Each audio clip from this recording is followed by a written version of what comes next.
കുറിച്ച് നിരവധി സങ്കീർത്തനങ്ങളിൽ നമുക്ക് കാണുവാൻ കഴിയുന്നുണ്ട്.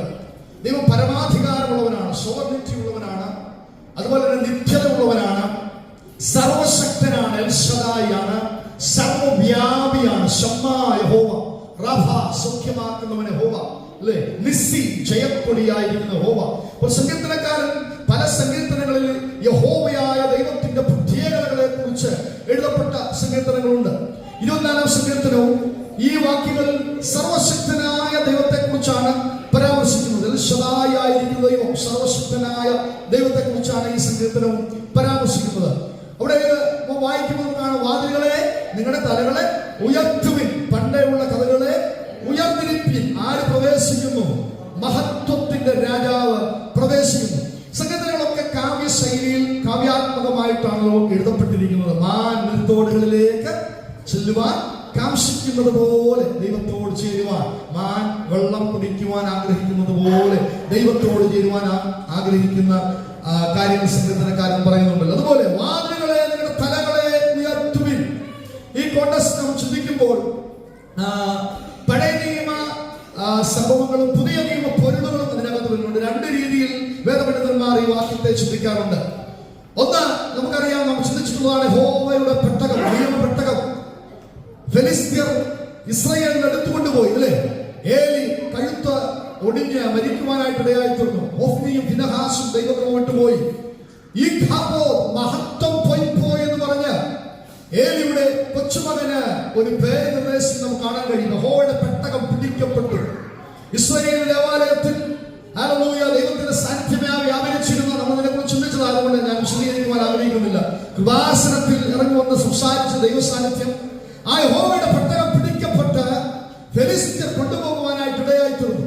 എന്നാൽ ഫെലിസ്ത്യർ ആ യഹോവയുടെ പെട്ടകം പിടിച്ചത് മുഖാന്തരം അവർക്ക് വ്യാധികൾ, പ്രതിസന്ധികൾ ഉണ്ടായപ്പോൾ അവർ പെട്ടകത്തെ മടക്കി അയക്കുവാൻ ആഗ്രഹിച്ചു.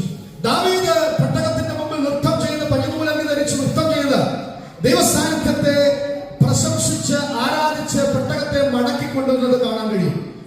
ഒരുപക്ഷെ ഈ കോണ്ടസ്റ്റിൽ നിന്നുകൊണ്ടായിരിക്കാം ഈ സങ്കീർത്തനം എഴുതപ്പെട്ടെന്ന് ചിന്തിക്കുന്നു. മഹത്വത്തിന്റെ രാജാവ് പ്രവേശിക്കട്ടെ. ഹല്ലേലൂയ. ഇസ്രായേലിൽ നിന്ന് അകന്നുപോയ ദൈവമഹത്വം, ഈ ഖാബോളായി പോയ ദൈവമഹത്വം, വിട്ടുപോയ ദൈവമഹത്വം അതിന്റെ പൂർണ്ണ മഹത്വത്തോടെ അധികാരത്തോടെ തിരിച്ചു തന്നെ ദൈവജനത്തിലേക്ക് തിരിച്ചു വരുന്നു. അതുകൊണ്ട് വാതിലുകൾ തുറക്കപ്പെടട്ടെ, കതകുകൾ ഉയർന്നിരിക്കട്ടെ. പ്രിൻസ് കടന്നു വരുന്നു, മഹത്വത്തിന്റെ രാജാവ് കടന്നു വരുന്നു. ഹല്ലേലൂയ. ദൈവകുമാരൻ അഭിഷക്തൻ, യഹോവയുടെ പെട്ടകം കർത്താവിന്റെ നിഴലാണെന്ന് പഠിച്ചു. യഹോവയുടെ അഭിഷക്തൻ കടന്നു വരുന്നു, പട്ടണത്തിലേക്ക് മഹത്വം വരുന്നു. ആ ഒരു ചിന്തയിൽ വേദപണ്ഡിതർ പഠിപ്പിക്കുന്നുണ്ട്. മറ്റൊന്നുകൂടെ, ശലോമോന്റെ ദേവാലയത്തിൽ ദേവാലയം ചമച്ചു കഴിഞ്ഞപ്പോൾ യഹോവയുടെ പെട്ടകം ദേവാലയത്തിലേക്ക് കൊണ്ടുവന്നപ്പോൾ ഈ പാട്ട് എഴുതിയെന്നും പറയപ്പെടുന്നുണ്ട്. വാതിലുകളെ നിങ്ങളുടെ നിലകളെ ഉയർത്തുവിൻ, പണ്ടേയുള്ള കഥകളെ ഉയർന്നിരിപ്പിൻ. പണ്ട് കാലത്തുള്ള കോട്ടകൾ, കൊത്തളങ്ങൾ, വാതിലുകൾ വളരെ സ്ട്രോങ് ആയിട്ടുള്ളതായിരുന്നു. യെബൂസ്യ കോട്ടകളെ കുറിച്ച് ദൈവത്തിൽ പരാമർശിച്ചിട്ടുണ്ട്. പുരാതനമായി പണികഴിച്ച ശക്തിയേറിയ പുരാതന കാലം മുതലുള്ള പണ്ടേയുള്ള ശക്തിമത്തായ കോട്ടകൾ, വാതിലുകൾ അവർക്കുണ്ടായിരുന്നു. എന്നാൽ കർത്താവിന്റെ മഹത്വം വരുമ്പോൾ വാതിലുകൾ നിങ്ങൾ വിസ്താരമായി തുറക്കുക. ദൈവത്തിന്റെ മഹത്വം അതിനേക്കാൾ വലുതാണ്, വാതിൽ ചെറുതാണ് എന്ന രീതിയിൽ ഹല്ലേലൂയ സങ്കീർത്തനക്കാരനോട് പരാമർശിക്കുകയാണ്. യേശു കർത്താവിനോടുള്ള ബന്ധത്തിലും ഈ വചനം വ്യാഖ്യാനിക്കപ്പെടുന്നുണ്ട്. അത് നമ്മൾ പലപ്പോഴായി ചിന്തിച്ചതാണ്, അല്ലേ? യേശു കർത്താവ് മരിച്ച് അടക്കപ്പെട്ട് ഉയർത്തെഴുന്നേറ്റ് കഴിഞ്ഞപ്പോൾ യേശുവിനെ ആദ്യമായി കാണുന്നത് ആരാണ്? യേശുവിനെ ആദ്യമായി കാണുന്നത്, അല്ലേ? മറിയ. ഇരുട്ടുള്ളപ്പോൾ തന്നെ സുഗന്ധ ദ്രവ്യങ്ങളുമായി പുറപ്പെട്ട മറിയ യേശുവിനെ കാണുമ്പോൾ യേശു മറിയോട് സംസാരിക്കുന്ന ഒരു ഭാഗമുണ്ട്. മറിയ യേശുവിനെ കണ്ടപ്പോൾ ഷോക്കായി. പെട്ടെന്ന് ഉയർത്തെഴുന്നേറ്റവനാണ്, ആര് ഞങ്ങൾക്ക് വേണ്ടി കല്ലുരുട്ടി മാറ്റുമെന്നൊക്കെ ചിന്തിച്ച് പ്രയാസപ്പെട്ട് ഈ വെളുപ്പാങ്കാലത്ത് ഇറങ്ങി തിരിച്ച സഹോദരിമാരാണ്. ആര് സഹോദരിമാരൊന്നും അവിടെ ഇല്ല, കാണാൻ പോകുന്നില്ല, എല്ലാവരും രക്ഷപ്പെട്ടു. സഹോദരിമാർ ഇരുട്ടുള്ളപ്പോൾ ഈ സുഗന്ധദ്രവ്യങ്ങളുമായി യേശു കർത്താവിന്റെ ശവശരീരത്തിൽ ഭൂഷണമെന്നുള്ള ആഗ്രഹത്തോടെ, അവിടെ കല്ലുണ്ടെങ്കിൽ ആ കല്ല് ആരെക്കൊണ്ടെങ്കിലും ഉരുട്ടി മാറ്റണമെന്നുള്ള ആഗ്രഹത്തോടെ ഇരുട്ടുള്ളപ്പോൾ തന്നെ ഇവർ കല്ലറക്കൽ വരുന്നത് കാണാൻ. പക്ഷെ അവർ ഷോക്കായി പോയി. ആര് നിൽക്കുന്നു? യേശു കർത്താവ് നിൽക്കുന്നു. ആ ഭാഗം നാം ചിന്തിച്ചതാണ്. യേശു കർത്താവ് പറയുന്ന ഒരു കാര്യമുണ്ട്, നീ എന്നെ തുടരുത്, അല്ലേ? ഒരു പക്ഷേ കർത്താവ് മറിയ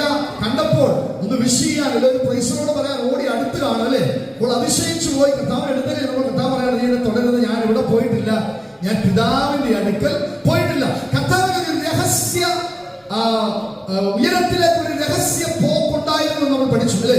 പരസ്യമായ ഗലീല പുരുഷന്മാരെ നിങ്ങൾ ആകാശത്തേക്ക് നോക്കി നിൽക്കുന്നതെന്ന് അവൻ പോയതുപോലെ മടങ്ങി വരുമെന്ന് പറയുന്ന ദൂതന്മാരുടെ നടുവിൽ ആകാശത്തിലേക്ക് ശിഷ്യന്മാരുടെ നടുവിൽ പരസ്യമായി ഉയർന്നു പോകുന്ന കർത്താവിനെ നാം കാണുന്നുണ്ട്.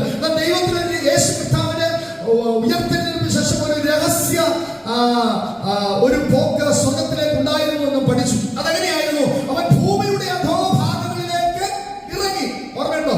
ഭൂമിയുടെ അധോഭാഗങ്ങളിലേക്ക് ഇറങ്ങിയിട്ട് ബദ്ധന്മാരെ പിടിച്ചുകൊണ്ട് ഉയരത്തിലേക്ക് കയറി. അപ്പൊ അതിനു മുമ്പാണ് മറിയ വീട്ടി എന്നതുകൊണ്ടാണ് പറഞ്ഞാൽ ഉയരത്തിലേക്ക് പിതാവിന്റെ അടുത്തേക്ക് പോയിട്ടില്ല. പിന്നീട് പിതാവിന്റെ സന്നിധിയിൽ തന്നെ ചെന്ന് വിശുദ്ധന്മാരെ പിതാവിന്റെ മുമ്പിൽ സമർപ്പിച്ചതിന് ശേഷം മടങ്ങി വന്ന് ശിഷ്യന്മാർക്ക് പ്രത്യക്ഷപ്പെടുമ്പോൾ തോമസിനോട് കഥ പറയുന്നത്, നീ എന്റെ വിലാപുറത്തേക്ക് കൈയിടുക, എന്റെ കൈ കാണുക. അപ്പൊ തൊടാൻ സമ്മതിക്കുന്നതിന് കർത്താവിനെ കാണുന്നുണ്ട്. അത് മടങ്ങി വന്നതിന് ശേഷമാണ്. അപ്പോൾ ഒരു രഹസ്യമായി ബദ്ധന്മാരെ പിടിച്ചുകൊണ്ട് പഴയ നിയമ വിശുദ്ധന്മാരുമായി കർത്താവിനൊരു ആകാശമേഘങ്ങളെ കടന്ന് സ്വർഗത്തിലേക്ക് ഒരു ആഗമനം ഉണ്ടായിരുന്നു. ആ ആഗമനത്തെ കൂടെ ചേർത്തുകൊണ്ടാണ് സങ്കീർത്തനക്കാരൻ എഴുതിയിരിക്കുന്നത്, വാതിലുകളെ നിങ്ങളുടെ തലകളെ ഉയർത്തുവിൻ, പണ്ടേയുള്ള വാതിലുകളെ ഉയർന്നിരിപ്പിൻ. എന്താണ് ഈ സ്വർഗ കവാടം തുറന്നിരിക്കണമെന്ന് ഈ സങ്കീർത്തനക്കാരൻ വിളിച്ചു പറയുവാൻ ആത്മാവിൽ പറയാൻ കാരണം ഉൽപ്പത്തി പുസ്തകത്തിൽ ദൈവത്തിന്റെ സാന്നിധ്യത്തിൽ നിന്ന് അകന്ന ദൈവമനുഷ്യൻ ആദാം പാപം ചെയ്ത നിമിത്തം ദൈവത്തിൽ നിന്ന് അകന്നത് കൊണ്ട് സ്വർഗീയ കവാടം അവനെതിരായി അടച്ചിരുന്നു. സ്വർഗത്തിലേക്ക് ആർക്കും പ്രവേശനമില്ല. സ്വർഗ കവാടം അടയ്ക്കപ്പെട്ടു. എന്തിന്? ഏകത്തോട്ടത്തിൽ നിന്നവർ പുറത്താക്കപ്പെട്ടു. ജ്വലിക്കുന്ന വാളുമായി ദൈവത്തിന്റെ ദൂതന്മാരെ കൂടെയാക്കി അവർ പുറന്തള്ളപ്പെട്ടു സാന്നിധ്യത്തിൽ നിന്ന്. സ്വർഗീയ കവാടങ്ങൾ മനുഷ്യന് മുമ്പിൽ അടയ്ക്കപ്പെട്ടു. എന്നാൽ എന്താണ് സംഭവിച്ചത്? ഒരുവൻ മരിച്ചടക്കപ്പെട്ടു ഉയർത്തെഴുന്നേറ്റപ്പോൾ അവൻ മുഖാന്തരം ബദ്ധന്മാരായിരുന്ന പഴയ വിശുദ്ധന്മാർ ഉയർത്തുക മാത്രമല്ല, അവനെ വിശ്വസിക്കുന്ന രക്ഷിക്കപ്പെട്ട സ്നാനപ്പെട്ട നമുക്കൂടെ സ്വർഗത്തിലേക്ക് ഒരു പ്രവേശനം അവന്റെ ദേഹമെന്ന തിരശീലയിൽ കൂടെ സാധ്യമായി. പഴയ നിയമത്തിൽ മഹാപുരോഹിതൻ ഉണ്ടായിരുന്നു, പഴയ നിയമത്തിൽ യഹോവയുടെ പട്ടം ഉണ്ടായിരുന്നു, പഴയ നിയമത്തിൽ സമാഗമന കൂടാരം ഉണ്ടായിരുന്നു, പഴയ നിയമത്തിൽ തിരശീല ഉണ്ടായിരുന്നു, മഹാപുരോഹിതൻ ഉണ്ടായിരുന്നു, യാഗം ഉണ്ടായിരുന്നു. പുതിയ നിയമത്തിലേക്ക് വരുമ്പോൾ യാഗമില്ല, മഹാപുരോഹിതനല്ല, അവൻ നമ്മുടെ വിശുദ്ധ മഹാപുരോഹിതൻ, ശ്രേഷ്ഠ മഹാപുരോഹിതൻ. യാഗം അവസാനിച്ചു, തിരശീല അവിടെയില്ല, അവന്റെ ദേഹമെന്ന തിരശീല കീറപ്പെട്ടു. പുതിയ നിയമത്തിലേക്ക് വരുമ്പോൾ പഴയ നിയമ ശുശ്രൂഷകളെല്ലാം അവസാനിച്ചു. പകരം ഒരു സ്വർഗീയ വഴി അവൻ നമുക്ക് വേണ്ടി തുറന്നു. അതുകൊണ്ട് സങ്കീർത്തനക്കാരൻ അതിനെ കണ്ടുകൊണ്ട് ആത്മാവിൽ പറയുകയാണ്, ഒരുവൻ വിശുദ്ധന്മാരുമായി കയറി വരുന്നു. ഒന്ന് ആലോചിച്ച് ആ ചിന്ത നിങ്ങളൊന്ന് പറഞ്ഞിട്ട് ഞാൻ പ്രാർത്ഥിക്കാൻ പോവുകയാണ്. അതിനുള്ള സമയം നമ്മൾ ഓർമ്മയുള്ളൂ. ഒന്ന് നിങ്ങളൊന്ന് ചിന്തിച്ച്, യേശു കർത്താവ് ഏത് പാതാളത്തിലേക്ക് ഇറങ്ങി ചെന്നേ? എല്ലാം മറന്നു. എന്നാ പാതാളത്തിലേക്കാണോ? ഷിയോളിലേക്ക് ഇറങ്ങിച്ചെന്ന് വിശുദ്ധന്മാരെ ബദ്ധന്മാരെ പിടിച്ചുകൊണ്ട് അവൻ ഉയരത്തിലേക്ക് കയറി എന്നതിനാൽ ഇറങ്ങി എന്ന് വരികയില്ലയോ എന്ന് ലേഖനത്തിൽ നാം പഠിക്കുന്നുണ്ട്. അവൻ ബദ്ധന്മാരെ പിടിച്ചുകൊണ്ട് ഉയരത്തിലേക്ക് കയറി. ശ്രദ്ധിക്കുക, അബ്രഹാം മുതലുള്ള മോശ മുതലുള്ള വിശുദ്ധന്മാർ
വേഗത്തിൽ നിൽക്കാം. ആ സമയത്ത് സ്വതകാശി എടുക്കാം. ഞാൻ ഒരു പാട്ട് നമ്മുടെ ഗ്രൂപ്പിൽ ഇട്ടിരുന്നു. പക്ഷേ ഈ വചനത്തോട് ബന്ധത്തിൽ നമ്മൾ മറ്റൊരു പാട്ട് ചേർന്ന് പാടാൻ പോവുകയാണ്. അവസാനമായി സമയമുണ്ടെങ്കിൽ ആ പാട്ടോട് നമ്മൾ പാടും. ഒരു വിശേഷം നമുക്ക് എഴുന്നേറ്റ് നിൽക്കാം. മഹത്വത്തിന്റെ രാജാവ് പ്രവേശിക്കട്ടെ. വാതിലുകളെ നിങ്ങളുടെ തലകളെ ഉയർത്തുവീൻ, പണ്ടേയുള്ള കഥകളെ ഉയർന്നിരിപ്പീൻ. ഹല്ലേലൂയ. ഇന്നിവിടെ ആത്മീയ ജീവിതത്തോടുള്ള ഭൗതിക ജീവിതത്തോടുള്ള ബന്ധത്തിൽ കൂടെ ഒന്ന് ചിന്തിച്ചു. ഹല്ലേലൂയ. നമ്മുടെ മുമ്പിൽ അടയപ്പെട്ട വാതിലുകൾ ഉണ്ടെങ്കിൽ, ഹല്ലേലൂയ, ഭൗതികമായ ചില വിഷയങ്ങൾ അടയപ്പെട്ടതായിട്ടുണ്ടെങ്കിൽ, നമ്മുടെ കർത്താവിന്റെ പ്രത്യേകത ദൈവത്തിന്റെ വചനത്തിൽ എഴുതി വെച്ചിട്ടുണ്ട്. അവന്റെ ദാവീദിന്റെ താക്കോൽ കൈവശമുള്ളവനാണ് എന്റെ യേശു കർത്താവ്. Praise the Lord. മരണത്തിന്റെയും പാതാളത്തിന്റെയും താക്കോൽ കൂടെ അവന്റെ കരങ്ങളിലുണ്ട്. യെശയ്യാ പ്രവാചകന്റെ പുസ്തകത്തിൽ അവൻ ദാവീദിന്റെ താക്കോലുള്ളവനായി കാണുമ്പോൾ വെളിപ്പാട് പുസ്തകത്തിൽ എഴുതി വെച്ചിരിക്കുന്നു, ദാവീദിന്റെ താക്കോൽ മാത്രമല്ല, മരണത്തിന്റെയും പാതാളത്തിന്റെയും താക്കോൽ കൂടെ അവന്റെ കരത്തിലുണ്ട്.